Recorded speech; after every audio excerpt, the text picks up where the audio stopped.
Yes, we are live. We are live. Yes, with another broadcast from the Reentry Connect podcast. Yes, with my brother Andrew Geisinger.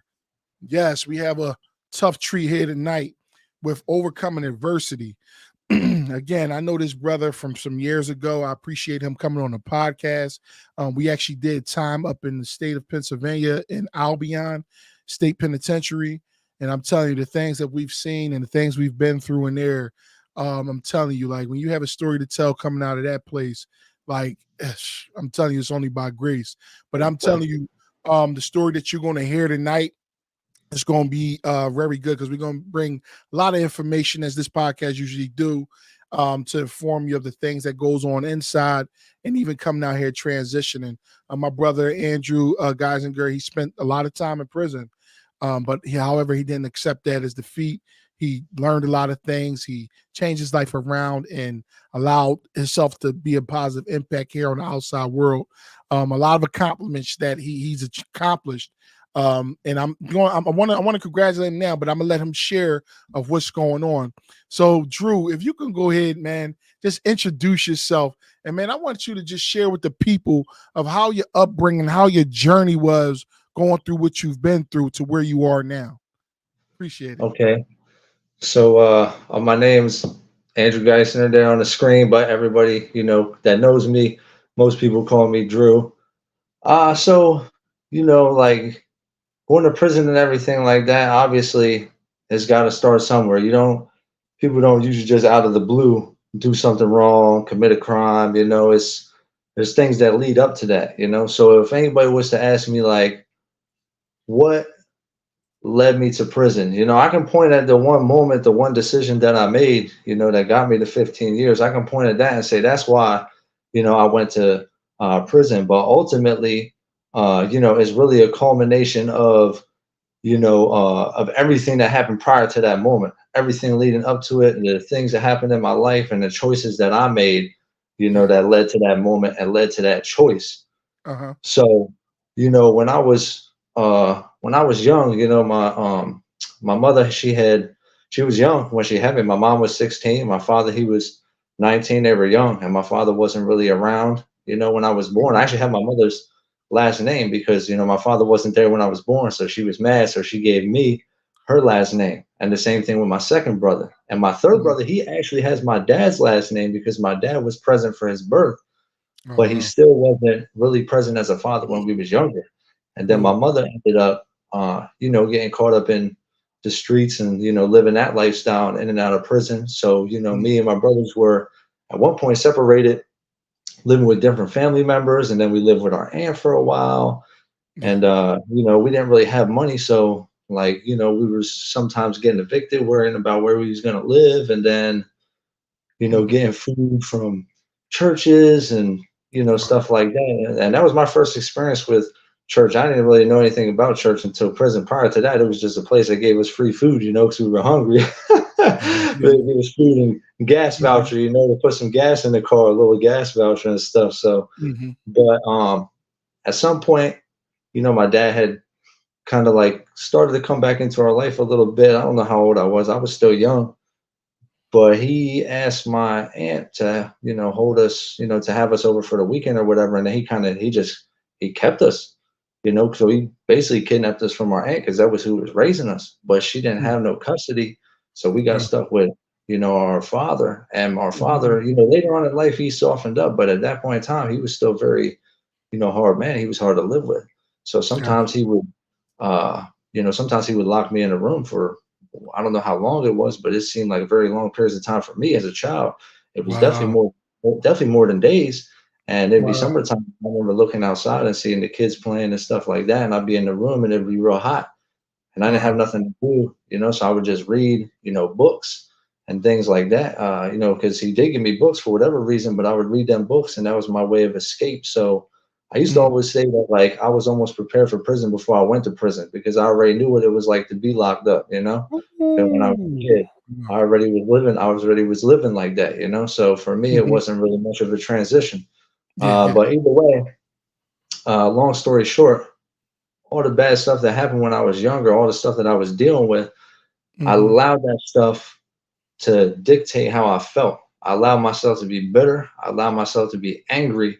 And Wow. because of that, I was, I was just lashing out at the world, and I was Mm, feeling just hopeless. I just didn't feel like there was hope for anybody like me because I didn't see nobody around me doing anything. I didn't see nobody like, going to college or like, making a lot of mhm. money or doing anything good. So for Yeah. me, it just seemed like, prison was just like a natural, part of life. And that one day, okay, well, that's probably going to happen to me. When you live with that mentality, it's like a self-fulfilling prophecy. It's not that Mhm, because you believe it, it happens, but it's because, the way that you think influences how you act. So when you mhm. think like you're going to end up in prison, then you're going to act like somebody who's going to end up in prison. And this is Wow. going to follow naturally. So Mhm, that's really, those are really the things that led up to, me landing myself in prison. And not only that, I remember I read this, I was reading one time, it says some neuroscientists, they did a study, right? And yeah. neuroscientists, if anybody's not familiar, it's just people who, work on the brain. It's the science of the brain, Mhm. basically, So they did a study, they were taking people that had OCD, obsessive compulsive disorder. And Okay. let's say this person's particular quirk or whatever you want to call it, their mannerism, whatever it was that they had to do. Let's say that their, Mhm. their thing was when every time they pass this light switch, they got to hit this light switch every time, or they feel weird. It throws them off, right? So Yeah. they would take these people, these people that had OCD, and they would force them to pass the light switch without hitting the light switch. And what happened over a period of time was that it literally started to change the physiology of their brain. It started to change the physical makeup of their brain, and it Mhm, created new neural pathways that made it easier for them to pass by the light switch without hitting it every time because they were continuously making that choice. So, mhm, whatever choices we make, when we continuously make a choice, it mhm, literally changes the chemistry of our brain and makes it easier to make that same choice next mhm. time we're confronted with that situation. Yeah. So So let me ask for you me, something. yeah, So throughout your childhood and your upbringing, through all the from being locked in the room for, struggling, trying to find your next meal, things that prepared you to go to prison, right? So what yeah, led you up to committing a crime and landing you into prison? Because I know a yeah, lot of people always have a backstory, and what led up, what you already explained, but what yeah. led up to you actually committing a crime and then landing yourself behind bars? Okay, yeah. So by that time in my life, I was 24. I was still relatively young, but by that time, I had already, uh, been well past the time where I already gave up hope. So, and once you give up hope on your own life, it's not a far step from not caring, about the next person's life. And Mhm, because of that, I would, it was just violent sometimes, especially if I was, drinking and partying. There was, I guess that was just the way that I was dealing with things, releasing my frustrations and taking them out in the wrong way on the wrong people for no reason, sometimes mhm. no good reason, that's for sure. Yeah, And yeah, then, yeah. the night of my arrest was actually, there was a fight that had broke out in physical altercation, and one of my friends got punched, got his jaw broke. He actually had his jaw wired and everything from that incident. And I Wow. ended up, stabbing somebody, in the process of all this. And that Mhm, person, he passed away from the injury. So mhm. that's actually what led, to my incarceration. And I ended up doing 15 years of that. And obviously I deserved, all 15 of them. I mean, to be brutally honest, I probably deserved more, but Mhm. because of the mercy of the courts or whatever, I was given the opportunity, because of the different degrees in the law and things like that. I was given the opportunity to, come back out, So, So uh, question. Okay, so thank you for sharing that, because it definitely shows, that you're definitely upfront and blatant, about um what you've been through and how you came to your incarcerated point. right. So if you can, at what point did you decide you wanted to change your life and how did that occur? Okay, so interestingly enough, there was a point at which I thought I changed, but later on I came to learn that my change was superficial. So, and then I figured out what the real change was. So I'm gonna tell you what it is. So, so when I first got locked up, for the Hmm. first like 6 years, I say, I wasn't really doing anything. I wasn't reading any books or nothing like that. I was just kind of like playing chess, playing sports, regular stuff, just working out, trying to pass my time and trying to get out of there. And I stayed out of trouble, basically just staying out of trouble because I was trying to get out. And these were like, external reasons, they were trying to get out and, being in prison and things like that. So these were the reasons I was, not getting into trouble. But Yeah. and because of that, I kind of tricked myself in thinking that I had changed, but I really didn't change because I remember looking back at them years and I remember during them same years thinking that, hey, if I do this 15 years and I get out and I'm gonna try to do what I gotta do. I'm gonna try to Yeah. work and everything like that. But if Yeah. I Yeah. can't Yeah. find a job and if I can't get on my feet, then you only live one life. So I'm gonna do what I gotta do. If I gotta rob a bank, if I gotta sell drugs, whatever I gotta do to get Hmm. money, because I had a messed up value system, thinking that Yeah. everything was about money and women and respect and all this bullcrap. So this is what my value system was. So I believed that since you only had this life, you have to, get it while you can. And if I was gonna come out of 15 years, I wasn't gonna live broke in the streets because I was gonna get my money however I had to do that and that was Hmm. just so that was why I say that so-called change, it was superficial because I was still the same person. I was going to come out and probably do the same thing. But so what really happened was, I say like maybe 5 years in, I started actually learning Spanish. I was learning Spanish. My friend had a Spanish for Dummies book, and I seen it, and I was like, hey, I always kind of wanted to learn that. So you mind if I look at it? He's like, no, go ahead. So I took that. I started reading that, and I got a couple other books, and I just was spending Yeah. hours every day doing that and enjoying that. And I ended up, they moved my block because the kitchen workers, they put us on another block. So they moved us from where we was at. I was on J block. You Uh, remember J block with the sliding doors and all the we go. noise and the Yeah. Yeah. intercoms Yeah. and Yeah. all the metal benches and all that. So yeah, Yeah. they Yeah. moved me off of that block and they put me over on F. And when I went over on F, there was this old head that I used to work with, Pepe. And Pepe, he always would be out there reading and stuff. And so I remember I asked him the one day, like, as I seen he was reading in Spanish. So I was like, hey, can you help me with my reading and my pronunciation?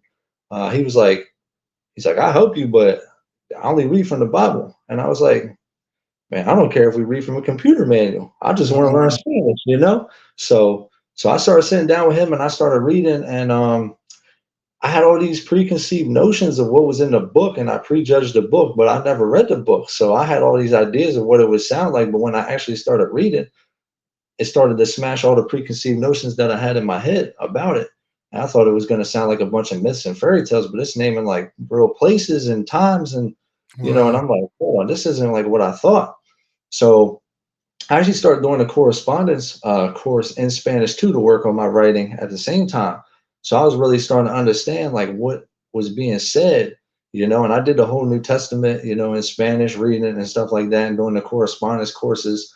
And through that process, yeah, I just started to see that, hold up, like there might be something to this. And So, so so you had, did you at that point have an encounter, or was it just something that you were just exploring, trying to find out more about at that point?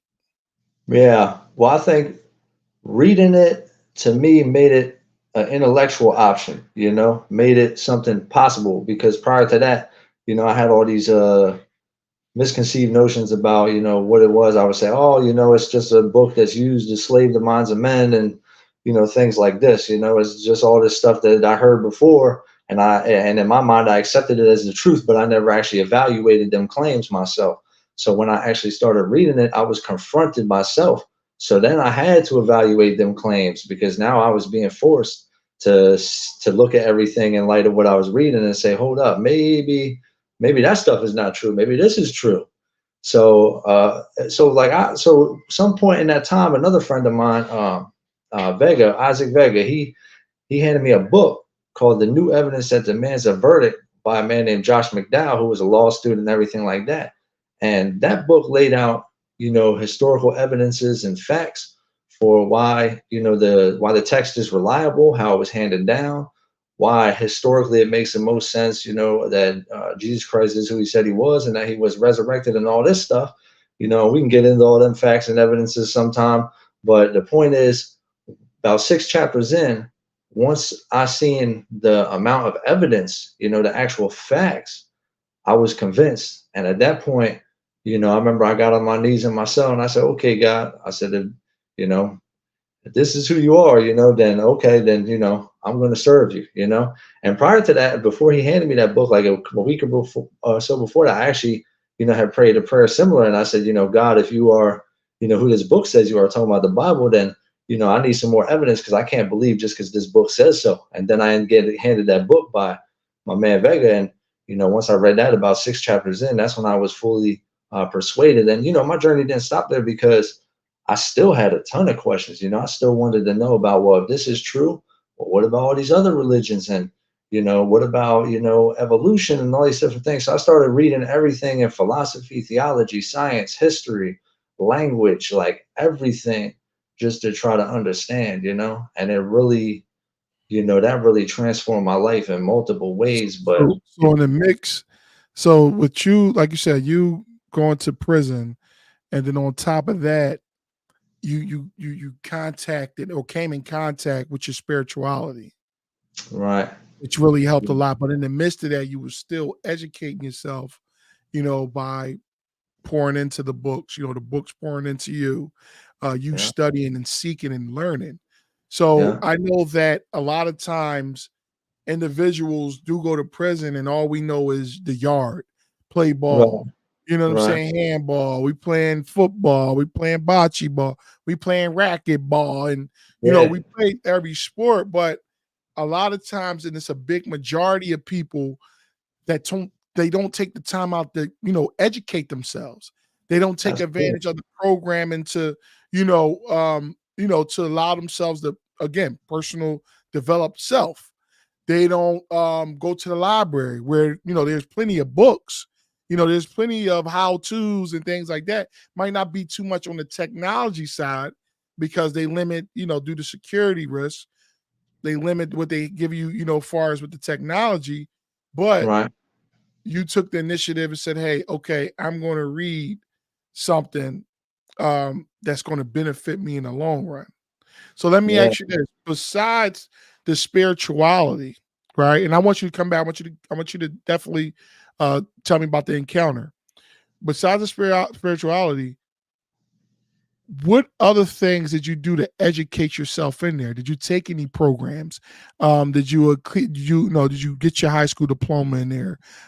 Did you perhaps volunteer work? Did you do the dog program? What type of right. things did you do?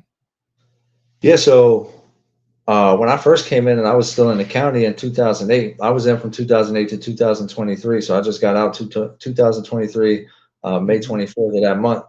But when I had went into the county in 2008, I did not graduate school. I would have got kicked out when I was younger because I was just getting into all kinds of trouble and stuff like that. It got to the point where they were like, they told my aunt either, hey, he gets homeschooled or he takes residential, and Mm, she put me in homeschool, and the homeschool guy used to come and I'd just be on the porch smoking cigarettes. He stopped coming to the house. He'd mhm. drop by the house and look at me, see me smoking, and just, keep it moving. So eventually, I had a couple other experiences with very short experiences with school in other counties or whatever. But long story short, I didn't have no diploma. So when I first went in, they automatically put me in for GED, Okay. and I got my GED in 2008, the very same year that I went in. I Wow. got my GED a couple months later, Wow. and yeah, I remember when I was younger, like a lot of teachers, they used to always like tell my aunt, because my aunt was the one for parent teacher conference day, because she was like Yeah, my yeah, parent at yeah, the time. yeah. But they would always tell her like, they said, I don't know why he doesn't do the work, because when he does the work and he barely pays attention, but when he decides to pay attention, he does it with ease. They said, but he just Don't want to don't do work. it. And that was because I didn't believe in myself. I didn't Yeah. feel like I had any hope. So, so even when I passed the GED, I still didn't feel like I had any hope. I just did it because y'all told me to do it. So okay, there it is. I did it. But and the crazy thing is, and that's one thing to be grateful for too, because a lot of people struggle to get their GED. Yeah, They struggle to get the GED, but then turn around, they try to do the diploma thing. But the yeah, GED is hard for a lot of people to pass that test because due to the lack of tutoring, okay, you go to school, but do people really be paying attention in those classes during those little right, school lines? right, Absolutely not. But right. for you to get your GED, that's a huge accomplishment, man. Yeah, Kudos on that. Hmm. yeah. Thank you. Yeah. Hmm. So after that, like that was okay. They made me do that. So okay, I'm cool. I did that. So I didn't sign. I wasn't signing up for anything. I wasn't, like I said, the first bunch of years in prison, I wasn't trying to do anything except for work out, play the yard, play chess, dominoes, stuff like that. Not do anything with my time. Yeah. Wasn't reading anything. And then Hmm. once I had changed my beliefs and everything like that, then I got a little involved in the church and stuff like that. And I was an usher when you were in Oh the yeah, choir yeah. Oh yeah, playing yeah. the Yeah, I mean, to throw that out there. Yeah, so I knew Drew back when I was playing the piano in prison. Drew was yeah, an usher there. We were, and I was telling him, the amount of things that we've seen go through there. Like we've seen a bunch of riots, we've seen bloodsheds, we've seen stabbings, we've seen so many, riots in the yard. It was just a lot of things. But yeah, but shout out Drew was holding it down, coming there, usher, and we were definitely on a spiritual journey in there, which was a great thing. And I appreciate that, Drew, because you always remembered, even though we were in there with it, we never changed. Everything we're doing now, we're still doing the same, even out here in the world. yeah, So again, can't nobody say, "Oh yeah, big change." No, because I've been the same since day one. Period. yeah, You understand what I'm saying? Whether y'all yeah, see me up front, yeah, I was always up front because I was directing and doing a lot of different things because that's what that was required of me. But at the same time, again, it wasn't no faking the front. I was really living what I was talking about just in general. So, but yeah, go ahead. I'm sorry for cutting you off, but yeah. shout out to No, no, Drew on that. no, so, no, no. I'm gonna sidetrack myself for 1 second too, because I want to tell this story because I'll never forget this about you. I'll never forget this. So I remember one time. I Yeah, remember you used to always sing, and okay, you didn't have the best voice or whatever, you know what I mean, yeah, but yeah, that's okay. I remember one time you got up there and you were like, you talked about that. You were like, people always asking me. They say, and I know you guys bigs. Obviously your yeah, name's yeah. Keenan Yeah, Hudson. I'm big. I'm still Biggs, but a lot of people just call me, they just call me by government, but it's cool though. It's all Right, right. I'm still Biggs though. right. So I remember you getting up front there the one day, and you were like, "Yeah." So a lot of people always see me on the yard and see me out and ask me, "Hey, Biggs, like, why are you singing up there, man? Like, you can't sing." And you were like, "Yeah, yeah." And you were like, "Yeah," but I always tell them the same thing. He said, God ain't listening to my voice; He listened to my heart. And I was like, Ooh, "Oh." I said, "Yeah, there it is. That's the truth, man." that was So I'll right. never forget that, because Yeah, everybody yeah, else yeah, looking at the external things, yeah, yeah, all yeah, the yeah, all yeah. the ornaments, but nobody's looking inside. It don't matter what the outside of the car looks like. The outside of the car could look like $1 million, but if your engine Uh-huh. is trash, that car ain't going nowhere. There you go. So something got to happen here. Yeah, yeah. That's That's it. what That's matters. it. That's it. Yeah, And like you just correctly said, you just said, man, that car could look like $1 million. But if the inside of that car, that engine not right, or something wrong with that transmission, that thing will break down on you. The same thing done. with the physical body. Your physical Yeah, body, you could put on a smile all day. But yeah, guess what? That emotional pain, that spiritual pain, that physical pain that you uh-huh. hiding behind that selfie, you hiding behind that camera on Facebook. Yeah, If you don't yeah, approach what's going on inside of you, it's going to deteriorate you. yeah. It's going to deteriorate every part of you Absolutely, from the inside. It's going to start from absolutely. the inside, then it's going to begin to corrode to the outside. So Yeah, take heed to that. That was a good message right there. That was a yeah, good yeah. message. Absolutely. Yeah, So that's the continue, truth. Drew. So But Drew, so you spent your time going and you went through the spiritual journey and things of that nature. Now it came a time for you to see parole. right. By this time, did you have your whole pre-release, pre-parole packet, everything in order, or did you go up there freestyling? So I did everything that I was supposed to do. I passed all my classes, like whatever I had to do. Mm-hmm. Did a couple of extra things that I didn't even have to do. But when I first went up to him, I didn't initially make a reentry plan. I didn't really take no time on that. So Yeah. at the last minute, somebody was like, "Yeah, you need that. Like you have to make that." So I was like, "Oh, I gotta make that." So I quick threw one together and sent it over, and I was like, "Here." So it wasn't very good. It wasn't very put together. And when Understand. I went in there the first time, they ended up giving me a year. They gave me a year hit. But I Oh, so mean, they gave you hold up. So they gave you a year hit. So for yeah, those who don't know, parole is a privilege, it's not a right. All right. Parole is a privilege, it's not a right. So if you go before the parole board, say you need a majority out of 8 vote, whatever the case may be, if the majority votes no, you're not getting parole, you're not getting parole because it's a privilege. They could have really let you max out, but they're giving you a chance to see if you really rehabilitated yourself, if you showed you had remorse for the case, and you showed that you was deemed um able to return to society. However, if they give you a hit, that means you don't see them again for another whole year, some 2 years, some 5 years. yeah, It's crazy. But yeah. people get upset. Oh man, they gave me a hit, man. This, that, and the third. But listen, like we're fortunate to even see the board because there's some people that's never coming home. Right. There's some people that's on death row that's never gonna see that light of day. Wishing Yeah. they had it. But go ahead, Drew. Yeah, so when I went in there the first time, they ended up giving me a year hit. But I think a lot of times, like with parole, I mean, they say it's privilege, whatever. That's like a nice way of saying like we do what we want. So that's just it's a euphemism. We, Yeah, we do what we I know want. how it go. I know how So it go. so anyways, they yeah, because everything that they hit me for like a year later, I didn't change anything, and they reversed everything. First, I was a threat to society. Now I'm great. I'm good for society a year later. But I didn't have I didn't have my packet. I didn't have that prepared. I gave them my little certifications and things like that I got or whatever, but my packet wasn't prepared. I went in there.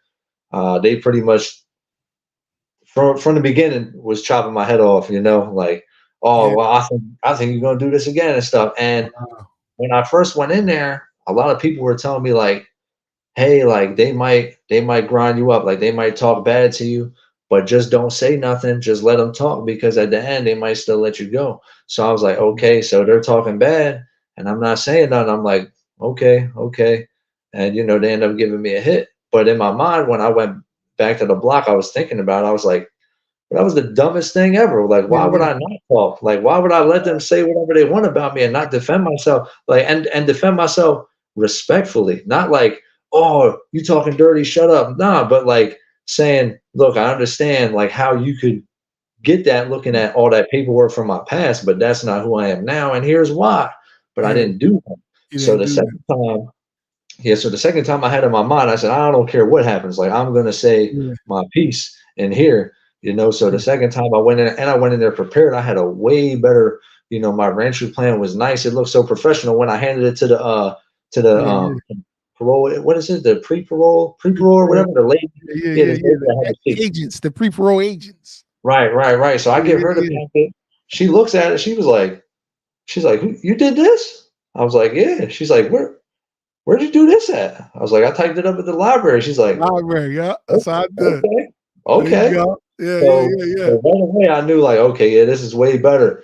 But that time when I seen him, like, I actually got to say what I wanted to say and get out what I Understood. wanted to get out, and they had let me out. But by that time, yeah, I had taken extra So, curricular so classes. I before did. you go, so we're gonna get this nugget to a lot of individuals that's listening, that's either coming up for parole, anybody that knows somebody's coming up for parole. Rule number one: stop listening to what people are saying that the parole board is going to do to you because you're not going Right, to know the outcome of what they're going to judge on you.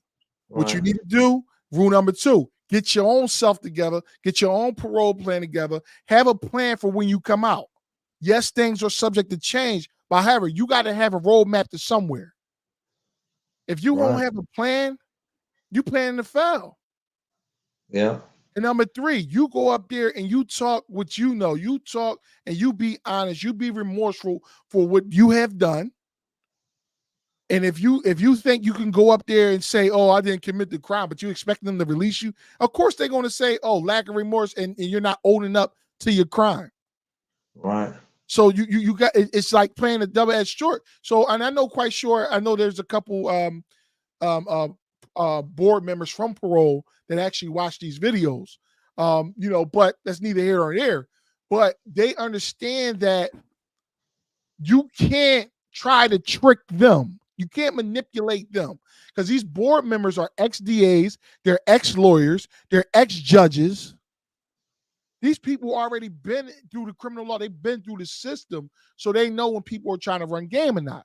A lot of people will say, "Hey, well, how come they let out all these murders or they let this out? They don't let these other people out, this, that, and the third." Well, you don't know everybody's rap sheet.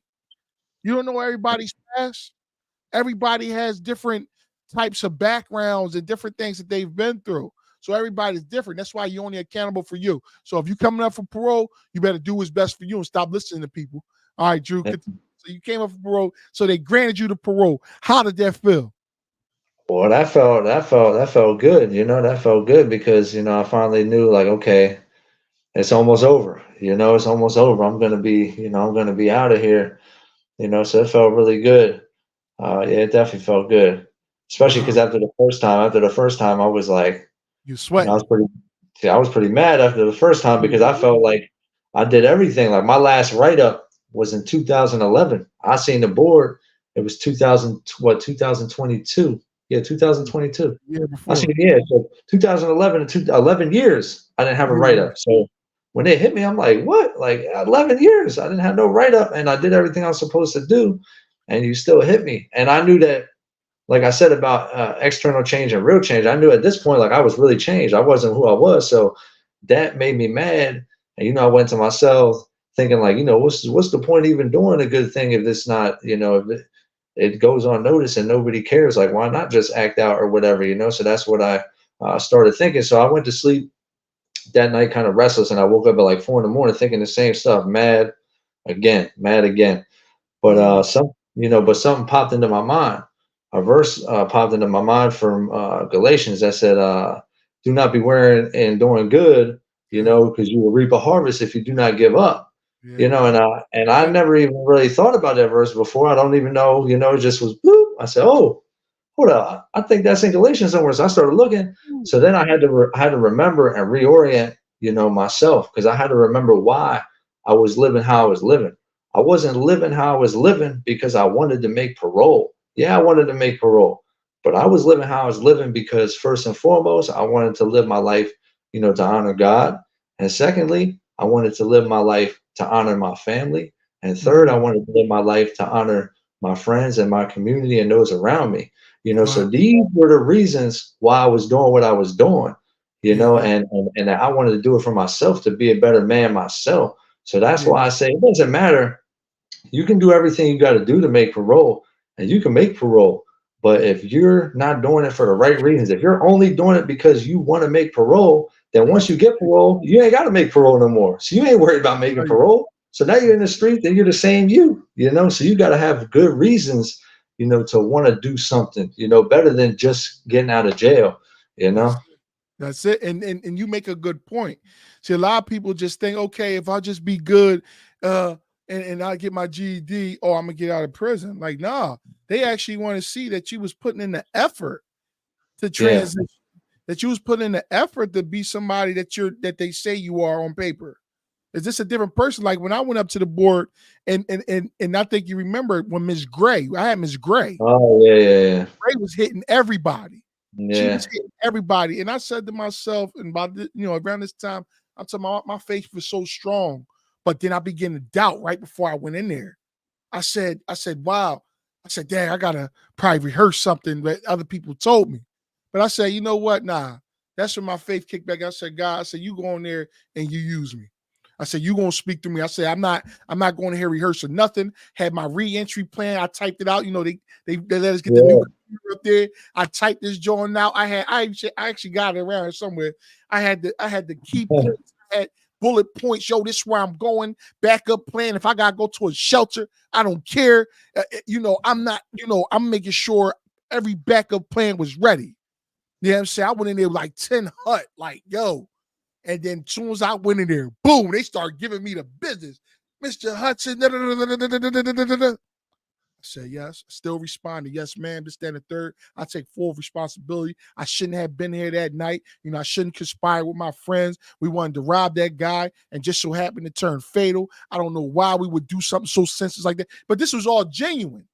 Right. You know what I'm saying? I wasn't just putting on the act to just get me out of prison. No, this was genuine. I said, this is what I'm going to do, and I'm going to turn around and I'm going to make a success, of myself once I get out. I'm going to turn around. I'm going to open up, a nonprofit. I'm going to do organizations. I'm going to come out with a book, because in there I already had 2 books that I didn't publish yet.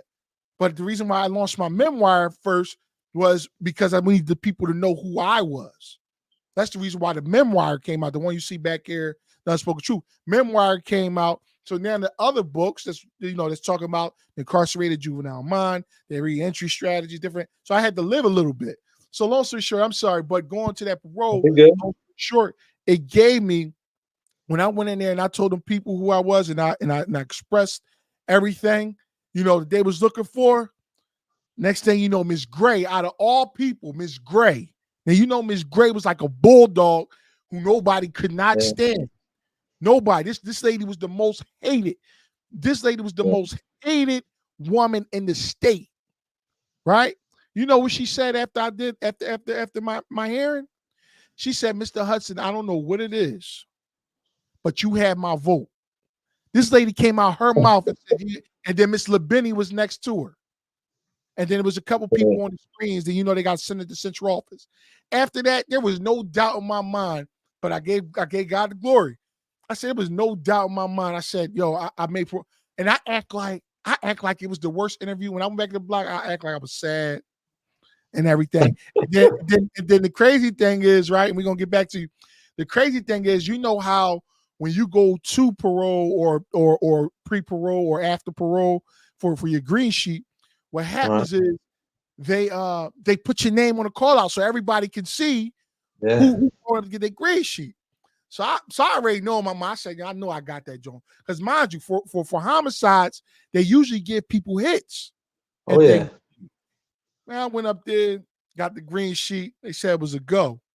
But I knew to stay humble. I said, wow, thank you. She said, you're not happy? I said, yes, I'm happy. But little did they know, I still had another challenge. The challenge was coming to live this game called life. I went away when I was 15 years old. Right. How was I going to survive out here in the world when I don't have mommy to run to? I don't have daddy to come to. So it's so many things like in different sectors in which I had to face. But I went back to the block sad, act like, nothing happened. You know what I mean? Things like that. So that people are assuming. You had Kenny and all of them. They was assuming that I had got a hit. It wasn't until the week before I was going to leave. You remember I got up there and I talked to the church right before I left. That's when I let people know that I was going home. Yeah. Now, oh snap! There was a standing ovation and everything, but it wasn't for that because we put in a lot of work at that prison. But again, and my bad. I know I'm going off a rabbit trail, but yeah, again, we got some comments here. We're sorry for hearing that. Pan Tostado says very proud of you. Say that again. That's my girlfriend, Pan Tostado. She's very proud of you. You have my admiration and my complete respect. And despite your past, you are one of the best people I've ever met in the world. And without a doubt, a new man, full of hope, love, and determination, and living proof that we can change and start again. Oh, we appreciate that. We appreciate that throughout that she loves you. So I love you too. To piggyback off of that, with the new life, now you made parole. Now it's the transition time. Right. And this is the reentry. This is the reentry connect is all about. It's about informing, giving awareness to certain things. How can we succeed on the outside? So now your release date comes up. When were you released? And how was your transition to the point you are now?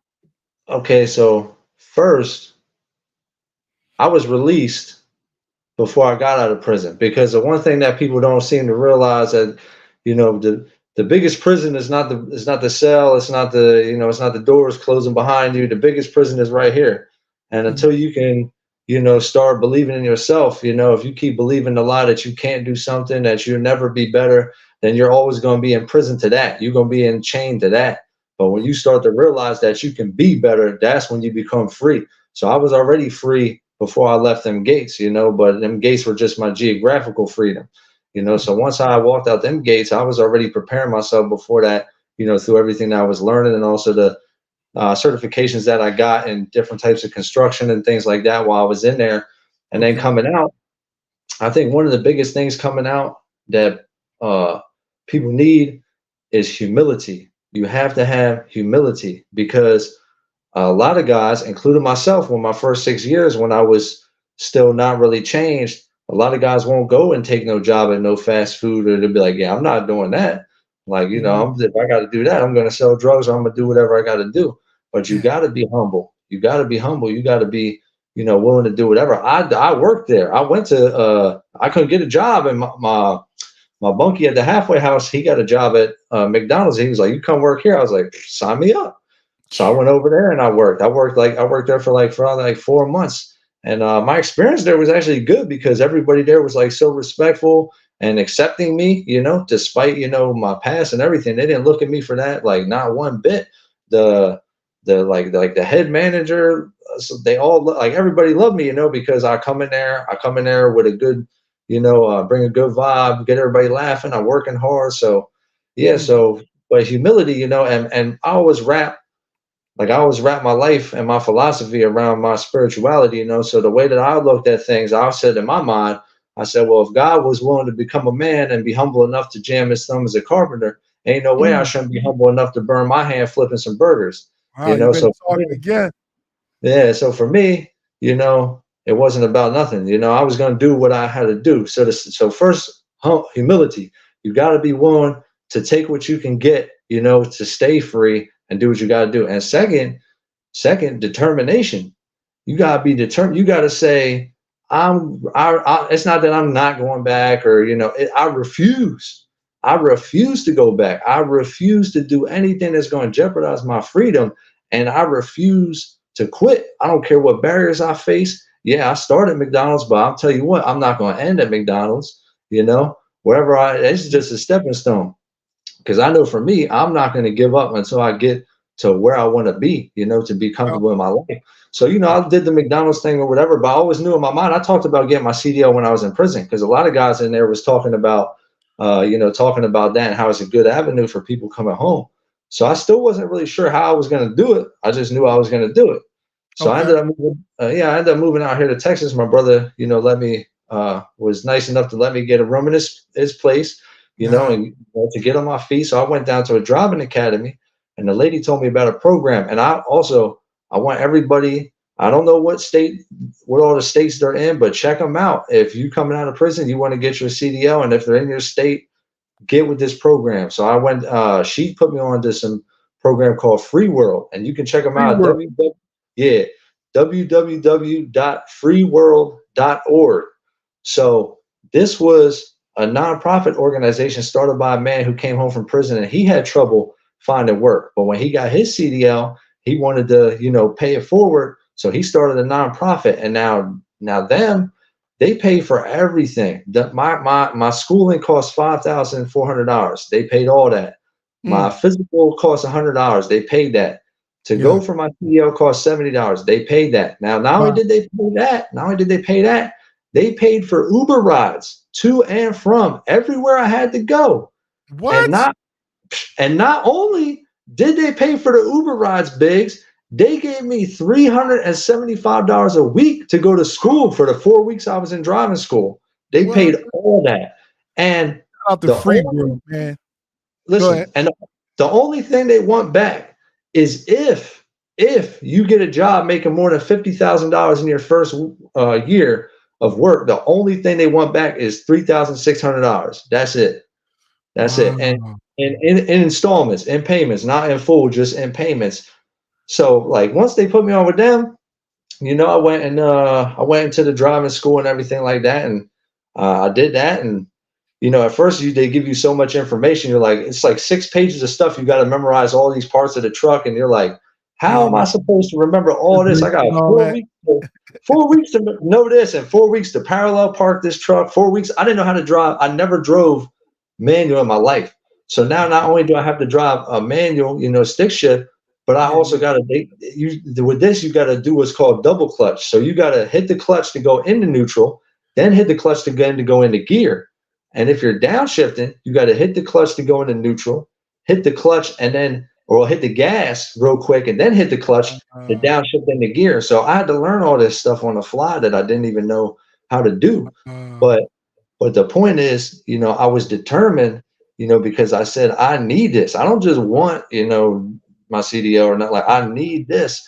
So I went and got my CDL, and I just, I don't know, whoever checked out my Facebook, you can see I just got that like last week or whatever. I just passed that test woo, with my CDL. So I that's turned around, started investigating some companies and things like that, and I seen some of them wanted, people to have forklift certification too. So I said, oh, you know what? I'll Google that. So I Googled forklift certification. Oh, you can do this online? $60? Okay, I'm gonna do that. So true. couple days ago, I got certified for forklift driving, and Uh, now I seen that hazmat is making good money. People that are transporting hazardous materials. So yeah, I linked up with Free World. I told them, hey, I would like to do the hazmat. They said, hey, and we're gonna give you some paperwork. You study this paperwork. You take this test with us. If you get 80% or better on this test, we'll pay for you to go take your hazmats. So I'm wow, working. Yeah. So now Free World, I'm working on that, and God willing, I get everything like I need to get it. They're gonna pay for me to wow, go get my hazmat too. wow. So yeah, it's a So great you mean to organization. tell so you mean to tell me you came home, right? Yeah. Even after you had your hit parole, granted you parole, you came home last year, right? You got your jobs. You seen that, hey, you're gonna have to work because you have to eat. You didn't take no as an option. You took whatever came to you. You didn't Absolutely. get picky. You didn't say, "Oh, I don't want to do the fries. I Right. want to do the burgers," or "I don't want to do the burgers. I want to mop the floor." You Yeah. didn't get picky. You took it. Other things opened up for you. You Absolutely. decided to move, relocate. Here it is, a program. Shout out to the Yeah. freeworld.org for allowing you Really. the opportunity to get that CDL certification. Now, here it is. You're taking steps. You've took such a big of a leap, right? More than most people have taken living out here in a lifetime. There's people out here in the world that literally, like even people that came home 4 or 5 years ago. Like I'm not putting no names out or whatever, but there's some people that hit me up in the inbox, you know what I'm saying, asking for things. You know what I'm saying? Right. Need. You know what I mean? Rent is due, Cardinal, and all this stuff. And I'm thinking like, whoa, like what you been doing out here? Right. You've been out here too long. But when you bring this to their attention, now they get on the defense because they don't want to be told that they're in the wrong. Right. It doesn't add up. So that's why I No. try to tell people, as you said, Mick, it start with your mental. You got to focus on what you're Yeah. gonna do when you get out here. You know what I'm saying? You can't do it. Oh, when you come out, oh, yeah, I'm gonna just figure it out. You come out here thinking, oh, everybody gonna remember you. That don't mean nobody gonna give you nothing. Yeah, everybody happy. Oh yeah, what's up? I ain't see you in a while. That don't mean they gonna offer you come in their house or whatever. They ain't gonna offer Right. you no job. So then people get that caught up because they're looking for that praise instead of them looking, to stay focused. They're looking for the praise instead of staying on course and doing the things and the responsibilities they're supposed to be taken care of. But here you go, right here. You got Miss Patty Geisinger. She says, tell his son, I'm proud. I'm proud. That's Yeah, what's Mama up. Dukes. Yeah, that's what's up. Yeah, that's what's up. But yeah, man, that's tough right there. And I know we coming up close to the hour mark. I know this is a long joint we did, but Yeah. it's good information. You made it very informative. Um, you're encouraging people. you're definitely, showing them that there is a way to success. I tell Yeah. people all the time, my first job of employment was at a daycare. It Right. was at a daycare. I was security, and then I was doing the maintenance there. Like, it was something. Right. Yeah. It was something. You got to crawl before you can walk. And then once you Absolutely. start walking, you might have to jump on. I tell people all the time, you're gonna have to jump on a bus. You know what I'm saying? You're gonna have to, probably take some public transportation, take an Uber and things like that. You're not gonna just Right. get no car from the rip. That's why I'm commending you, Drew, on what you're doing. You keep doing what you're doing. You never stop. Don't stop. Even if it get discouraging, when you feel as though that, hey, ain't nothing happening. Trust me, things are gonna happen, man. I'm And that's telling what it you, is. things are gonna happen. Like, That's what it is. absolutely. I There you think go. You that, got a Maya Henninger. She said, "I love you, Drew. Proud of you." hey, She love you too, buddy. got a Little lot of buddy. love, on here, man. They Yeah. they come and support you. You know what I'm saying? That's what's up. Yeah, and and that's another thing. Support system. Right. I'm gonna touch on that on another broadcast, but support system is everything. Yeah. I tell people all the time, you could come out, I could put 10,000 in your pocket, I could give you a car and a place to stay. But if you don't have the right support system around you to steer you in the right direction, Yeah. all that's gonna fade away. Because I gave it to you. You didn't have to earn it. I gave it to you. So now you're not gonna know how to get it back. That's Right. why I always tell people that the mountaintop, right, is not going to teach you the lessons that rock bottom will. You got to start from the bottom. You got to start from the trenches. You got to start from the mud. Learn to respect the mud. You grow and respect the mud, and then you'll learn to respect the dirt because that's where it came from. It came from the rain and the storm and the sleepless nights, and where you was like, "Wow, where is it going to come from?"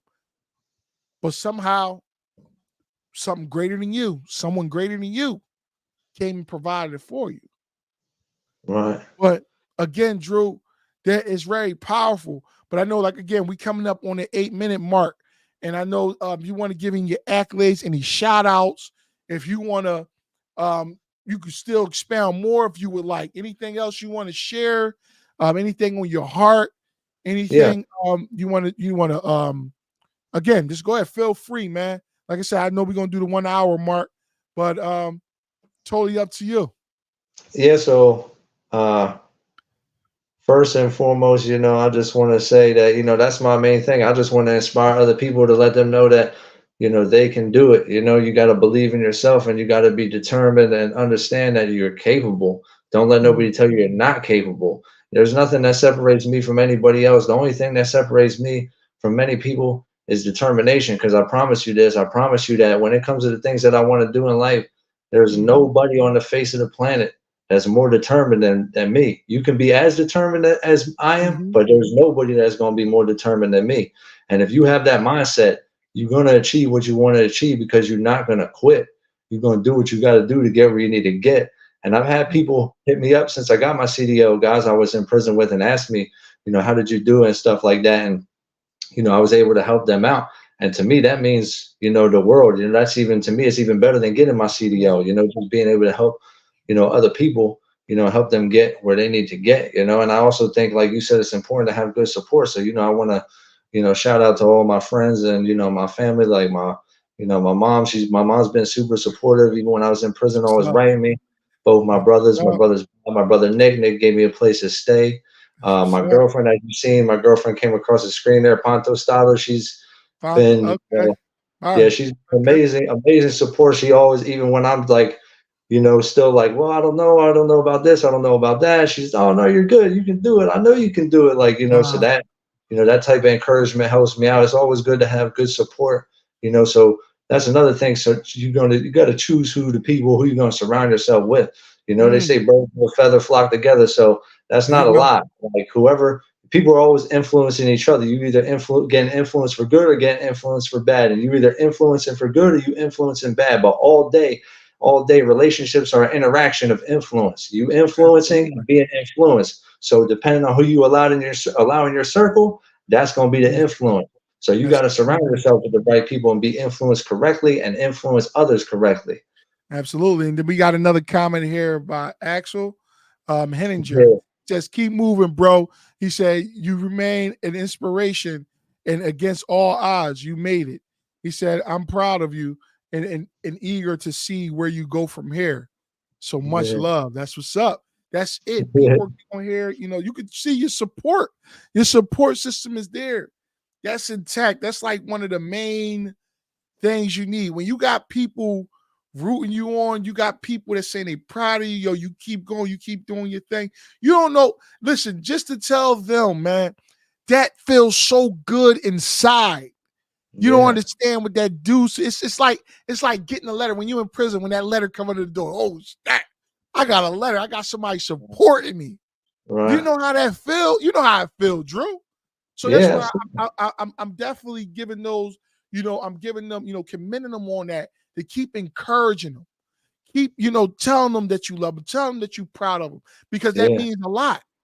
You know what I'm saying? yeah, Now on the flip side, even with me, like, a lot of my family, you know, especially I got different parts of the family, mom's side, dad's side, but a lot of my family don't even do things like that.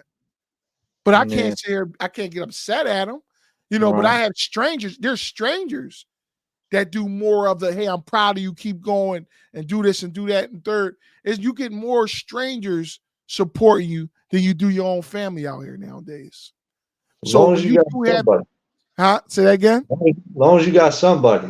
Long as you got somebody, and that's all that counts. So if you're listening right now and you're worried about why people are not supporting you and this person is being supported by somebody else, it's okay. There's going to be somebody out there that's going to support you, whether it's a person on TikTok, LinkedIn, Instagram, YouTube, Twitch, Twitter, whatever the case may be. There's going to be somebody out there that's going to say, hey, I'm proud of you. You keep going and you keep it moving. And that's all you need for motivation. Like there's a saying that I believe back in the quote in the Bible where it says, that even when the people was ready to stone David, they was going to stone him, because when they came and took the land and they took all the kids and the babies and everything they had, they was going to stone him, but it said that he encouraged himself and the Lord. So, and then he went before God and went back and said, should I go and overtake Ziklag? And he did. But my thing is, again, it's going to come to a point where you may have to encourage yourself. And I appreciate, again, y'all tuning in. We coming down to a 3-minute mark, but here it is, the Reentry Connect podcast, overcoming anniversary with Andrew Geisinger. Andrew, anything else to say? We still got 3 minutes. Anything? Yeah, that's it, man. I just want to just continue to live my life to try to inspire other people. When I think about other reasons why I live the way that I live, I think about some of my friends that never, they don't have this opportunity. They're not gonna have the opportunity to come home. So Yeah. sometimes I try to live in a way, where they can live vicariously through me. I reach back and Mhm. tell them, about what's going on in my life, and hope Mhm. that and pray that one day they get the opportunity. But I couldn't, walk back in there after getting my freedom. Walk before men who might not have the opportunity to get theirs and show that I squandered all this away. I walk back in there like everything is normal and everything is okay. That's not okay. Uh, That doesn't make no sense. So I live for them too. I live to mm, honor them, So right. and their belief in me, they believe in me too. So, I live for all that, Yeah, and it's that's what's important. up. We just got to realize that there's things to live for, so we Or understand that there's reasons to have hope. And once you have hope, you can conquer anything. that's powerful what you just said right there. Things to live for. Because when I went into the prisons to speak the other week, I told them, I said, listen, I said, a lot of y'all be willing to die for your homies, but not be willing to live for your kids, not be willing Right, to like live that. for your family, not be willing Right, to live for the ones who really care for you. It's a right, big difference when it's people that has your back and has your best interest at heart, that doesn't want you to be out there in the streets, doesn't want you to be out there selling drugs, doesn't want you to be out there in a cold corner when you could be over here supporting your kids by going and taking that 9 to 5 job, by going and sweeping around or sweeping the streets and things like that, or park cleanups, where it's going to pay you, where you can support your kid in a house, in a home. So a lot of people, again, stop being willing to die for your homies and not willing to live for the ones that really mean most to you. Because I tell right. you what, once you go to prison, ain't nobody gonna write you. Once you go to Right. prison, ain't nobody gonna see no money. Once you go to prison, ain't nobody gonna see no pictures. So think No. about it before you take that case with somebody.